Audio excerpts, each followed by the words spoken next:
సరే ఎన్ని రోజులు పట్టింది ప్రాక్టీస్కి తనకు? ఈమె ప్రాక్టీస్ చేయడం చాలా స్పీడ్గా చేసింది. అక్కడక్కడ చిన్న చిన్న మన ఎక్స్ప్రెషన్స్ ఉంటాయి కదా, వాటి కోసం కొంచెం టైం తీసుకొని ఈమె నన్ను వదిలేండి సార్, ఒక 1 month నేను ప్రాక్టీస్ చేసుకుని వస్తా బాగా అంటే ఇడిచిపెట్టినాం. ఓకే, 1 month ప్రాక్టీస్ చేసుకుని వచ్చి పాడిందంటే ఫైనల్. ఆ తర్వాత మేము కంపోజిషన్లో చేంజెస్ చేసినాం, మ్యూజిక్లో ఆ ట్రాక్లో అరేంజ్మెంట్స్ కొన్ని అక్కడక్కడ ఇన్స్ట్రుమెంట్స్ మార్చడం. ఒకసారి ఒక ఇన్స్ట్రుమెంట్ మీద పోదాం అనుకుని చేసినాం, తర్వాత ఇది వద్దు అనుకున్నాం, అట్లా చేసినాం. అంటే మేము చేంజెస్ చేసినాం కానీ ఏం చేయలేదు, వచ్చింది ఒకసారి పాడిపోయింది. ఓకే, మిగతా రిస్క్ అంతా మీరే తీసుకున్నారు, పాట మాత్రం తనకు వదిలేశారు, తను చూసుకుంది ఇంకా. ఓకే, అయితే మిగతా లాంగ్వేజ్లో కూడా రిలీజ్ చేస్తున్నాము అని చెప్పారు కదా సార్, ఎప్పుడు ఎక్స్పెక్ట్ చేయొచ్చు, ఎప్పుడు రిలీజ్ అవుతాయి? ఈ వీక్ అంతా ఉండట్లేదు, నేను ఇక్కడ బయటకు వెళ్తున్నా. నెక్స్ట్ వీక్లో చేసేస్తామని. ఇప్పుడు కన్నడలో గ్లింప్స్ వదిలేస్తాం, వరదరాజు గారితో మాట్లాడాలి, ఈరోజు నైట్ మాట్లాడతా. నెక్స్ట్ ఈ 2-3 డేస్లో అక్కడ గ్లింప్స్ వదులుతాం, దాని కల్చర్ని చూసి దాని రీచింగ్ చూసి నెక్స్ట్ పార్ట్ ఏ డేట్కి వదులుదామని డిసైడ్ చేస్తాం. ముంబైలో అయితే హిందీ అయితే అక్కడ ఈమెకు చాలా మంచి ఫాలోయింగ్ ఉంటుంది ముంబైలో, వీళ్ళ ఫాదర్ కూడా చాలా మంచి ఫాలోయింగ్ ఉంటుంది అక్కడ. మా నారాయణ గారు ఉన్నారు కదా, కలయిక ఫౌండేషన్, ఆయనకు కూడా అక్కడ తెలుగు కమ్యూనిటీ చాలా గ్రిప్ ఉంటుంది. అట్లా మా సార్తో ఒకసారి మాట్లాడి ముంబైలో చిన్న మీటింగ్ అరేంజ్ చేసి, చిన్న ఫంక్షన్ లాగా అరేంజ్ చేసి ఈవెన్ అక్కడ ప్రమోట్ చేయడం కోసం చిన్న వీడియో, ఒక చిన్న మీటింగ్ ఏర్పాటు చేసి అక్కడ రిలీజ్ చేసేస్తాం. అట్లా ఇదంతా ఒక 10 days టైంలో అన్ని వదిలేస్తా పాటల్ని. అన్ని ఒకేసారి వస్తాయా సార్? అంటే 2-3 days గ్యాప్లో అన్నీ వస్తాయండి ఒకసారి. ఇప్పటి వరకు అన్ని 5 లాంగ్వేజెస్లో అయిపోయినాయా sir? 4 languages complete done. Okay, ఒకటే లాంగ్వేజ్ ఉంది, అది మలయాళం. ఎందుకని ఆగిపోయింది అది? అది అప్పుడు అనుకోలేదు మేము, 4 భాషలు చాలనుకున్నాం. ఇప్పుడు రీచ్ అయింది కదా, ఇక్కడ రీచ్ అయిందంటే ఆటోమేటిక్గా వెళ్తుందండి. ఇక్కడ అదేదో హోప్ వచ్చింది, ఎందుకంటే రాసిన లిరిక్ రైటర్స్ అంతా అక్కడ నాకు పాట రాసిన వాళ్ళంతా ఇక్కడ మనకెంత పేరుందో, మనకెంత పీపుల్తో రిలేషన్ ఉందో, వాళ్ళకు కూడా వాళ్ళ లాంగ్వేజ్లో అంత రిలేషన్ ఉందండి. కాబట్టి ఇప్పుడు మనం చేస్తే వాళ్ళు కూడా ఉపయోగపడతారు అక్కడ. ఓకే, తెలుగులో వచ్చినంత ఆదరణ మిగతా లాంగ్వేజ్లో కూడా వస్తుంది అని అనుకుంటున్నారా సార్? ఇంత రాకపోవచ్చు అండి, చెప్పలేం. ఇది కూడా మనం ఎక్స్పెక్ట్ చెయ్యండి జరిగింది కదా, అది కూడా చెప్పలేం. మాకు అక్కడ కూడా ఏం పెద్ద అద్భుతం జరుగుతాను కాదు, అక్కడ కూడా కొంత రీచింగ్ వస్తుంది, ఈమెకు పేరు వస్తుంది, ఈమె ఫేస్ రిజిస్టర్ అయింది. అవునవును, మనకు అది చాలు. అత్యాశ ఎందుకండి, ఇక్కడ మన మదర్ టంగ్ లో చాలా కంఫర్ట్ జోన్ లో ఉన్నాం, మనల్ని చాలా ఆదరించారు, చాలా గుర్తించారు, మా శ్రమని అందరు ప్రేమిస్తాను, ఇది చాలండి, ఇంతకంటే పెద్ద దురాశ ఏమీ లేదు. కానీ మార్కెట్ అక్కడ దాకా ఉంది కదా, అవకాశం ఉంది కదా, అవకాశం ఉన్నప్పుడు అంత దూరం నడవగలగాలి, మనకు అంత ఓపిక ఉంది కదా, చేద్దాం. అట్లా మిగతా లాంగ్వేజ్ లో పాట ఏమైనా పాడగలుగుతారా అండి ఇప్పుడు మీరు? అమ్మ పాడే జోల పాట అమృతాని కన్న తీయనంట, అమ్మ పాడే లాలి పాట తేనెలూరి పారే ఏరులంట, నిండు జాబిలి చూపించి 2 బుగ్గలు గిల్లేసి, నిండు జాబిలి చూపించి గోటితో బుగ్గను గిల్లేసి, ఉగ్గును పట్టి ఊయలలోపే అమ్మాలాలనా, ఊపిరి పోసే నూరేళ్ళ నిండు దీవెనా, शहद लगे मीठा मीठा माँ मेरे लोरी जो गाने लगे कुरहाने कभी गीता, माँ मेरे लोरी जो गाने लगे, चंदा मामा से मेरी बातें वो कराती है, चांदी की कटोरी में खीर वो खिलाती है, प्यार से मुझको सीने से लगाती मेरी माँ, जियो हजारों साल दुआएं देती मेरी माँ, अम्मा पाडुम तालाट अमृतत्ते विडवुम मिनिकिरदे, अम्मा पाडुम मारिरारो தேன் சிந்தும் நதியாய் பாய்கிறதே வெள்ளி நிலவினை காட்டத்தான் நகத்தால் கணத்தை கிள்ளித்தான் வெள்ளி நிலவினை காட்டத்தான் நகத்தால் கணத்தை கிள்ளித்தான் ஊட்டி வீட்டி ஊஞ்சலாட்டும் நம்மாறுதல் உயிரை காக்கும் நூறாண்டு நல்வாழ்த்துக்கள் அம்மா பாடும் தாலாட்டு అమృతத்தை విడவும் ఇనికిరదే. సురేందర్ గారు, తెలుగు పాట విన్నప్పుడు ఎంతైతే బాగుందో మిగతా లాంగ్వేజ్ విన్నప్పుడు కూడా అంతే వినసొంపుగా అనిపించింది.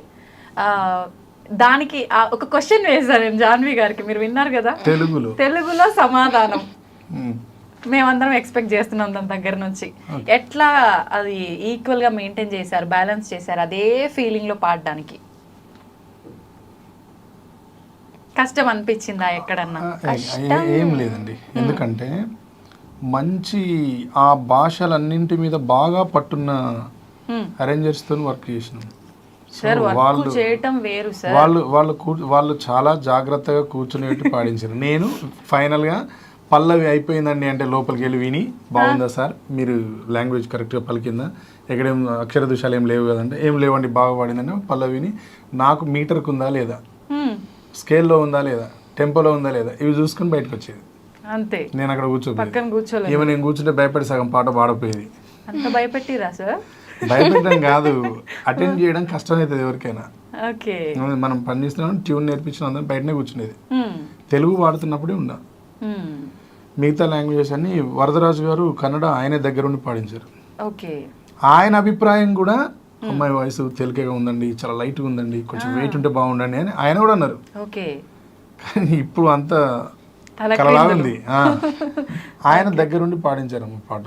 సో దానివల్ల ఆ లాంగ్వేజ్ కూడా ఆయన చాలా ఫ్రెండ్లీగా ఉంటారు. ఆయనతో పని చేస్తే మనకు అసలు పని చేసినాం, మనం పనిలో ఉన్నాం, ఇప్పుడు ఇదేదో బరువు మోస్తున్నాం అనే ఫీలింగ్ ఉండదు. చాలా ఫ్రెండ్లీగా ఉంటాడు, చాలా ఈజీగా పని చేస్తాడు ఆయన. ఆయనే పాడించండి దగ్గర ఉండి, మరి ఆయన ఒక నైట్ అంతా పాపం టైం కేటాయించి పాట పాడించి బస్కి వెళ్ళిపోయింది ఆయన ఆ రోజు నైట్. చిక్కబల్లాపురం వాళ్ళ ఊరు, బస్కి దించి వచ్చినాం పోయి ఆయన దించిండు. తర్వాత తమిళ్ ఆయన స్నేహన్ గారితో వీడియో కాల్లో ఉండి జూమ్ కాల్ పెట్టుకుని, బొప్పా గారు అని ఉంటారు, తమిళ్ లాంగ్వేజెస్ తెలుగు లాంగ్వేజ్ తమిళ్ కూడా అతను ట్రాన్స్లేట్ చేస్తారు. చాలా మంచి విద్వత్తున్న మనిషి, పెద్ద మనిషి ఆయన ఉండి దగ్గరుండి తమిళ్ వాడించిండు. స్నేహన్ గారితో జూమ్ కాల్ మాట్లాడుకుంటూ నేను మళ్ళీ సేమ్ పల్లవి అయిపోయిందండి, ఓకే పోయినాను, విన్నాను, టెంపో కింద ఉంది, మీటర్ కింద ఉంది, పిచ్లో ఉందా ఉంది, ఓకే రైట్ అండి, మళ్ళీ బయట చరణం అయిందని పిలిచి మళ్ళీ పోయి కూర్చొని విని, ఓకే బాగుంది, ఎక్స్ప్రెషన్ అంతా ఓకే పాడండి నెక్స్ట్, అట్లా వాళ్ళ చేత పాడించినాం. ఇబ్బంది ఏమి అనిపించలేదు ఆమెకి, ఎందుకంటే ట్యూన్ అలవాటు అయింది కదా. లాంగ్వేజ్లో ఏమి ఇబ్బంది పడ్డ లాంగ్వేజ్ ఏదైనా ఉంటే తమిళ్. ఇప్పుడు ఇంకా మలయాళం ఇంకా టఫ్ ఉంటుంది, అది పాడడం చాలా కష్టం. అయినా ట్రై చేస్తున్నాం, చేద్దాం. అది కూడా అవును, అది టాస్క్ అండి. తమిళ్ కూడా కొంత కష్టపడితే కొంతవరకు పాడవచ్చు, మిగతాది టైం తీసుకుని చేయవచ్చు. కానీ మలయాళం అనేది కొంచెం భయంకరమైన భాష, చూడాలి ఏం జరుగుతుంది. మేము కూడా వెయిట్ చేస్తున్నాం. మీరు ఇప్పుడు చెప్పిన తర్వాత ఇంకెక్కువ ఉంది సార్ మాకు వెయిటింగ్. ఇబ్బంది అన్నారంటే ఎట్లా పాడతారు, ఇట్లానే వస్తుంది అవుట్పుట్, ఎట్లా వస్తుంది అని? అవుట్పుట్ అదిరిపోతుంది. ఇప్పుడు ఆమె ఉన్న ఏమంటారు, ఆమె హైలో ఉన్నది. ఇప్పుడు ఆ సక్సెస్ ఎంజాయ్ చేస్తాను కదా, ఈ ఎంజాయ్మెంట్ లో ఏమైనా చేయగలుగుతారు, ఎంత రిస్క్ అయినా ఈజీగా చేసేయగలుగుతాం. అట్లా తెలుసు మీకు ఈ పాటకి? ఇన్స్టాగ్రామ్ అయితే ఇప్పుడు మా పాట నిలబెట్టిందో, మేమిద్దరం కూడా ఆ ఇన్స్టాగ్రామ్ ద్వారానే పరిచయం.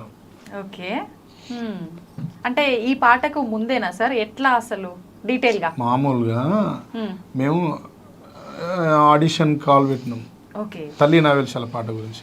అప్పుడు నా ఐడి కొంచెం పైకి వచ్చింది, అది బాగా హిట్ అయింది పాట. అట్లా ఇట్లా ఇలాంటి సింగర్స్ చాలా మంది రిక్వెస్ట్లు పెడతా ఉంటారు, వింటా ఉంటా. నాకు ఎక్కడైనా ఏదైనా బాగా టచ్ అయింది అనిపిస్తే పిలిపిస్తా. అట్లా చాలా మందిని పిలిపించి విన్నాం, వాళ్ళు కాలేదు అయింది అంతే. Insta through. అంతకుముందు ఏమైనా సాంగ్స్ పాడారా? ఇది డైరెక్ట్ గా పాట రికార్డింగ్ లో ఇదే ఫస్ట్.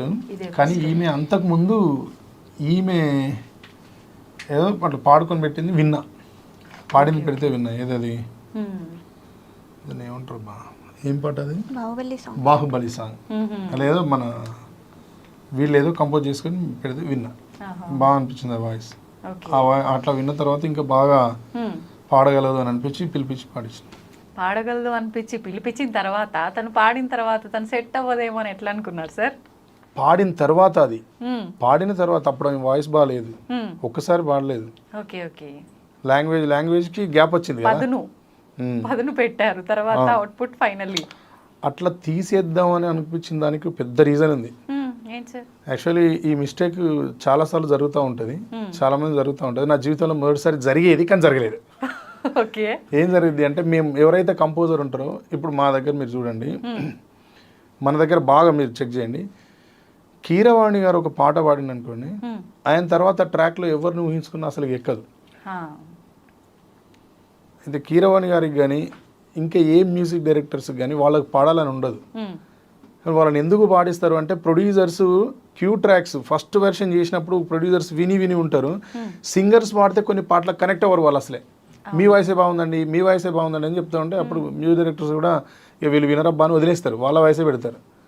అట్లా ఇక్కడ మా ఫ్రెండ్స్ కూడా ప్రొడ్యూసర్స్ లాగా మా స్నేహితులంతా ఏంది, అమ్మాయి వాయిస్ చిన్నగా ఉందిరా, నీ వాయిస్లో వింటే మత్తున్నది, ఆమె వాయిస్లో వింటే మాకు అసలు ఏమనిపిస్తలేరా అంటే, ఎక్కడనో ఏదో మిస్ అవుతుంది, వేరే ట్రై చేసి చూడు, లేకపోతే నువ్వే పాడు అని అంటే నేను పాడడం అనేది కుదరదు, అట్లా చేయదు. కానీ ఆమెతో ఏం చేద్దాం ఆలోచిద్దామని అట్లా మారుద్దాం అనుకున్నాం. కానీ ఆ తర్వాత వద్దు అని అనుకున్నాం, నారాయణ సార్తో మాట్లాడిన తర్వాత వద్దు అనుకుని డిసైడ్ అయ్యి వదిలేసినాం. అట్లా అనిపిస్తుంది, ఏమైనా అనిపిస్తుంది. మనం డ్రెస్ మనం షాప్లో చూసినప్పుడు చాలా బాగా అనిపిస్తుంది, వేసుకుంటారు, అద్దం ముందు చూసుకుంటారు, అన్నీ బాగుంటాయి. కానీ ఇంటికి తీసుకొచ్చి చేసుకున్న తర్వాత ఎందుకు ఒకసారి అన్కంఫర్ట్ అనిపించి ఆ డ్రెస్సులు వేసుకోం మనం. అవునవును, ఏదైనా అంతే. ఓకే, అనుకున్నప్పుడు ఒకలాగా తీరా కొన్ని సందర్భాలు అట్లా ఉంటాయి అంతే.